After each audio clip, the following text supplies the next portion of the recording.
Good morning, everyone, and thank you for joining us here in the Mayor's Conference Room today. I'm Olga George, Press Secretary for the City of Pittsburgh, and Mayor Ed Gainey. Today, we are proud to introduce a new tool that's part of this administration's ongoing commitment to keeping Pittsburgh home, a comprehensive strategy to ensure our residents can afford to live and thrive right here in our city. With that, it is my honor to introduce the leader of this effort and the driving force behind this initiative, the Honorable Mayor Ed Gainey. Sir. Appreciate it.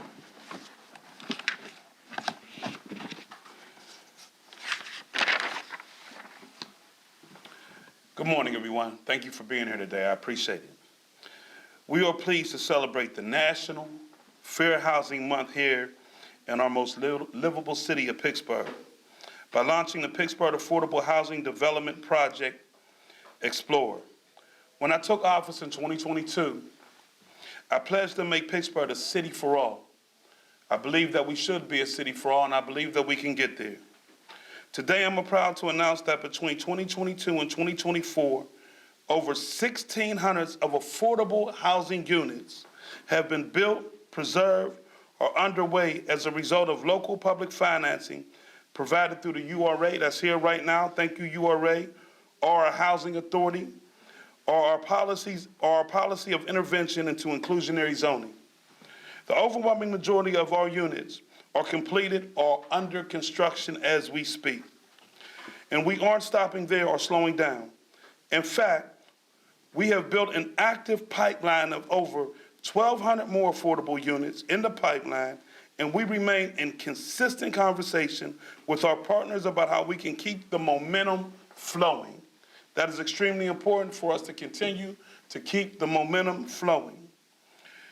Like providing the city's historic $30 million affordable housing bond. I want to thank everybody who participated in that. This is personal for me. I know what it means to grow up in subsidized housing, for I grew up in Section 8 housing. I know exactly how that feels. I understand the difference between government that cares, government that makes a way for their residents, and government who only price people out. This announcement isn't just about dots on the map. We don't want you to take it that way. This is not just about dots on the map. The truth is, the data before you and the results are real progress in making sure we're solving our affordable housing crisis. That's what this is about. Conversations around Pittsburgh's housing market and the city's performance on affordable housing production has seemed like a moving target. Some of this is the results of apples and oranges comparisons, or the fact that projects advancing through multiple stages of development over time. The Pittsburgh Affordable Housing Development Project Explorer will start to bring clarity and accountability to the conversation that has taken place by a user-friendly, transparent data platform to the public. Again, we were serious when we said we wanted to make sure that everyone had access to affordable housing, that everyone had the right, because we believe housing is a human right. And this is just another step in that direction. It's a step that I believe this city needs to remove the haves here and the have-nots here, but to have housing integration in a way that builds a city for all. Thank you.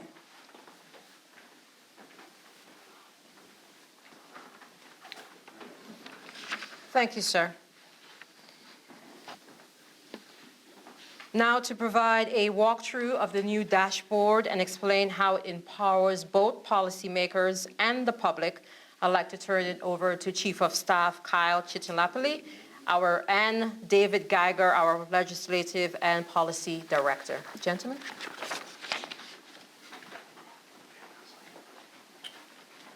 Thank you, Olga. Thank you all also for being here today to hear about this. Before we get started walking through the tool, I just want to acknowledge and thank the work of staff on our team, both David Geiger and David Maynard, as well as staff at the Urban Redevelopment Authority. Chief Housing Officer Kiana Wassler's here, her and her team, in helping us pull the data together.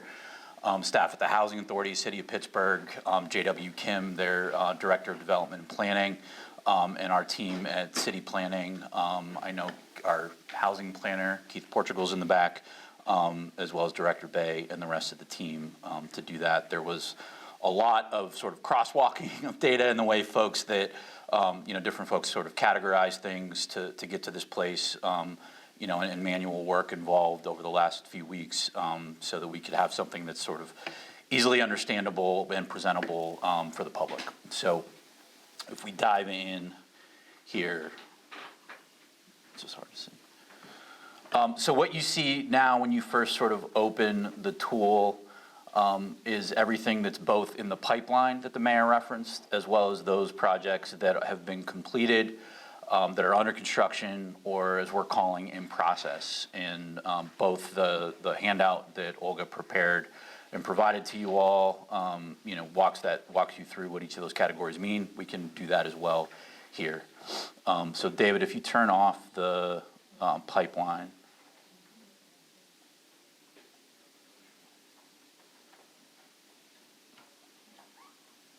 There we go. So these are the numbers that you see before you for those that have been completed, are actively under construction, or are in process. So that is the over 1,600 units that the mayor referenced of affordable housing. Importantly, though, the total number of units. Did you get set up? Are you good? The total number of units in those projects, so for mixed income projects where there's some market rate included, is over 2,000. You can toggle through across the top in terms of project type, what are new units that are being produced, or what are those units that are being preserved, where we make investments in existing affordable housing in order to extend the life of affordability there or deepen it in terms of the investments. Residential type, meaning rental or for sale, again, you can toggle through that and see the breakdowns of the numbers accordingly. And then as well as project origin. The mayor mentioned in his remarks that the way in which we're looking at this are projects that we've either invested in through the Urban Redevelopment Authority, through the Housing Authority, in some instances both, or that have been produced or are in our pipeline as a result of those neighborhoods where inclusionary zoning is in place right now. So you're able to kind of turn those radio buttons on and off and look at within it. Down in the bottom left, you see a table that has all of the projects within it. You can click on any one of the projects there and it will zoom in both to the location of a project and then for that particular project what the breakdown of units is within that as well, in order to see what an individual project is. If we go back out to the bigger kind of picture, we can talk about the categorizations, what those mean. For those that are completed, I think that's pretty straightforward. That means the units have been completed, financing's closed, construction's done, and they're already occupied, or they're in the place where people will be able to occupy them soon, and they're actively leasing. Those under construction, again, I think that is pretty straightforward. Project financing's closed, they're actively moving dirt or building vertical construction, and in some instances close to finishing it. In process, what that means is instances where folks have closed on their financing, so not just commitments that we've made or applications that we've received, but the financing that we've put forth is done in place. We expect them to begin construction soon, or in the instance of projects where it's preservation, the expectation is that they'll be able to start leasing those units soon in the event that they don't need any type of capital investment. And then for pipeline, those projects are places where, in the instance of board actions, we've committed funding, or there's applications in place where we have every reason to believe the project will move forward. So for that, it would be an instance, as an example, where there's a low-income housing tax credit award of the competitive 9% from the state. That's in place, but they just haven't been in position to close on all their financing yet. But we have every reason to believe that project will move forward. I think importantly, a couple things that aren't included in the data One, this is just projects where, that fit in that sort of field that I was talking about. So it's not all housing starts in the city. I think Deputy Mayor Pollack and the mayor spoke yesterday about housing starts in the city broadly. This is not inclusive of all of that data, so projects where it's just market rate. Also, it doesn't include instances where our investment is consumer programs alone. So in particular for the URA, instances where it's an OMPGH consumer loan that was made and not construction financing, those are not included in here. Projects where we've supported folks with, or consumer, programs that have supported folks with eviction prevention services, down payment closing cost assistance, the mediation services that we fund through the Housing Opportunity Fund, those are not included in here.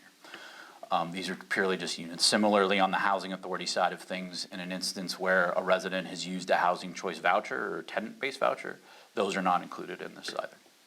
These are really just developments that have happened. And as the mayor said, developments that have happened between 2022 and 2024.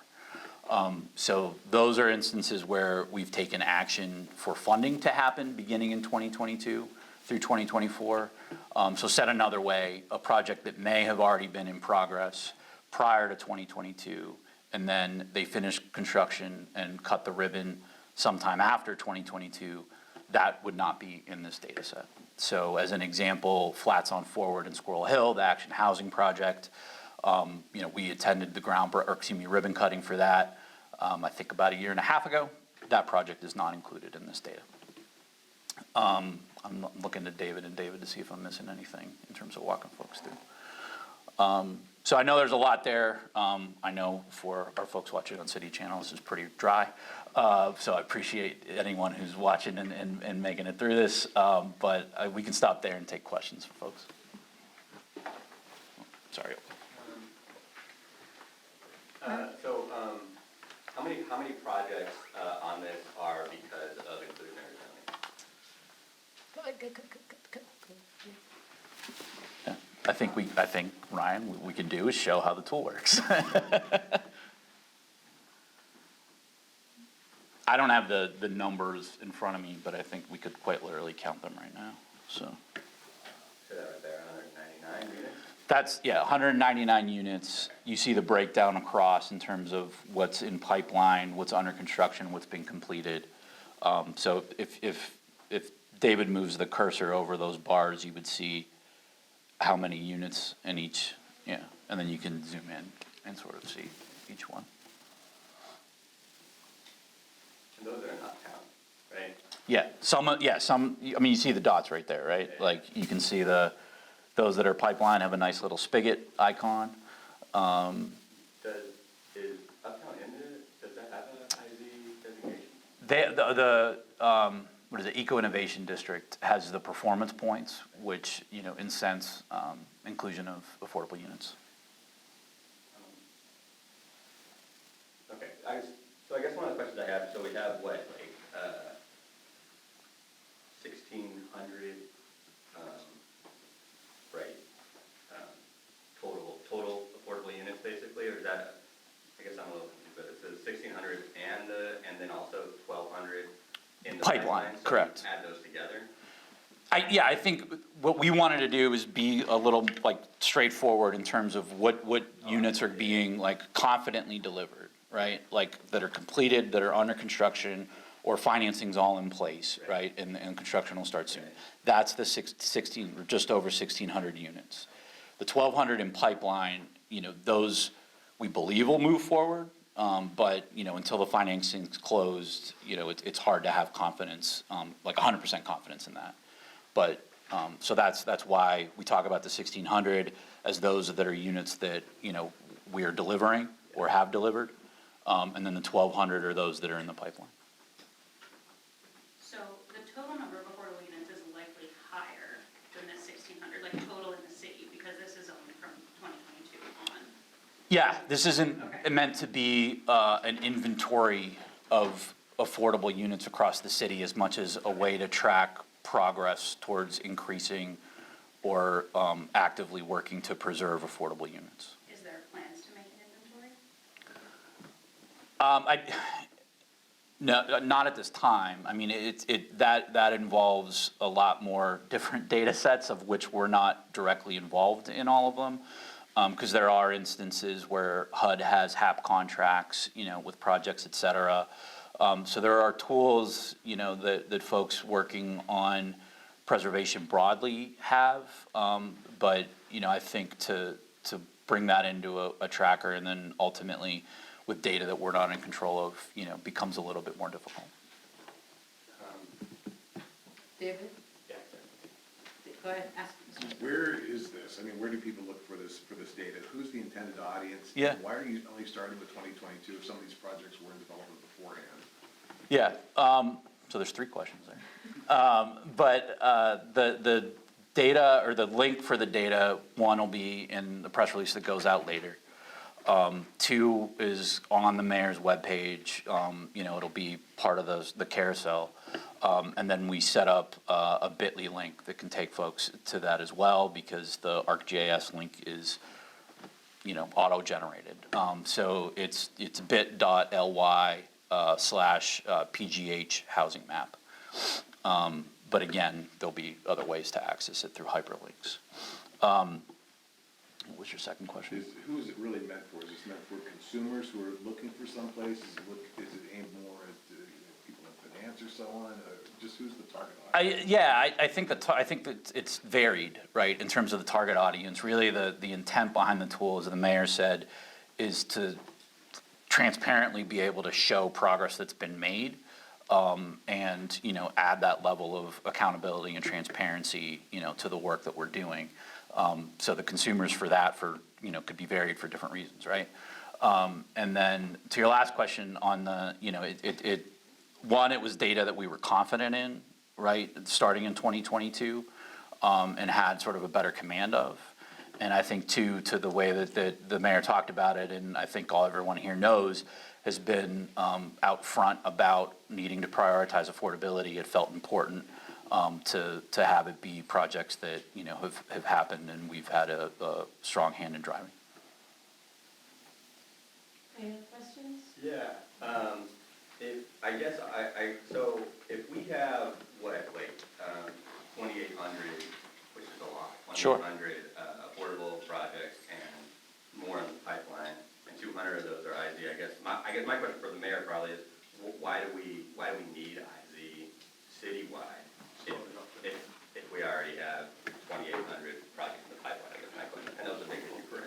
Yeah, I think a few reasons there, Ryan, right? Like, we're all aware of the size and scale of the deficit of affordable units that we have. So, I think that's one answer. 2, I think, having inclusionary zoning citywide importantly works to ensure that we don't continue to be a segregated city. And, I think the projects that are on here demonstrate that we're able to advance inclusionary forward.